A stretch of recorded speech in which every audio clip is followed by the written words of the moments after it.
High guys, வாங்க இன்றைக்கி நம்ம குண்டூர் மசாலா பார்க்கலாம். இந்த குக்குடு மசாலா வாங்கிட்டு வந்திருக்கேன். நாமளும் ட்ரை பண்ணலாம், இன்ஸ்டண்ட்டாக ட்ரை பண்ணலாம் அப்படின்ட்டு வாங்கிட்டு வந்திருக்கேன். அதில் எப்படி இன்ஸ்ட்ரக்ஷன் இருக்குதுன்னு பார்த்துட்டு நம்ம அது மாதிரி பண்ணிடலாம். ஃபஸ்ட்டு எண்ணெய் ஊற்றிக்கணுமா, எண்ணெய் ஊற்றிட்டு கரண்டி யூஸ் போடணும். அடுத்து வந்து வரமிளகா ஒரு 3 போட்டுக்கோங்க, காரத்துக்கு அந்த மாதிரி. அடுத்து ஒரே ஒரு பெரிய வெங்காயம் கட் பண்ணி வச்சுருக்கேன். இது போட்டு நல்லா வதக்கிட்டு, நார்மல் சிக்கன் அப்படி இல்லைன்னா நாட்டுக்கோழி எது வேணால் யூஸ் பண்ணிக்கலாம். நான் வந்து நாட்டுக்கோழியே நான் 300 கிராம் மேலே இருக்கிறது நான் ஆட் பண்ணியிருக்கேன். எவ்வளோன்னு எக்ஸாக்டாக தெரில.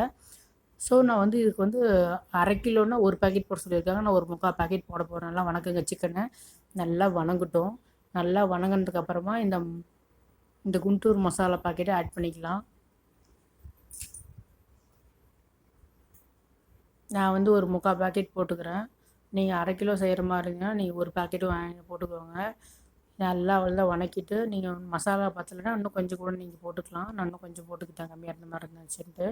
போட்டுட்டு நல்லா வதக்கிட்டு தண்ணி ஊற்றிக்கோங்க. நம்மளுக்கு நான் வந்து ஃப்ரை மாதிரி பண்ண போகிறேன். ஸோ தண்ணி வந்து கொஞ்சம் அது மூழ்கிறதுக்கு கொஞ்சம் கம்மியாக ஊற்றிக்கிறேன்.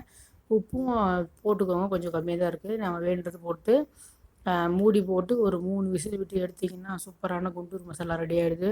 டேஸ்ட்டும் நல்லா தான் இருந்துச்சு. கண்டிப்பாக ட்ரை பண்ணுங்கள் என்றைக்காவது. ஏன்னா நமக்கு எப்பயுமே போர் அடிக்கிற மாதிரி இல்லாமல் எப்போயாவது வித்தியாசமாக சாப்பிட்லான்னா இந்த மாதிரி வாங்கி ட்ரை பண்ணுங்கள். நல்லா தான் இருந்துச்சு.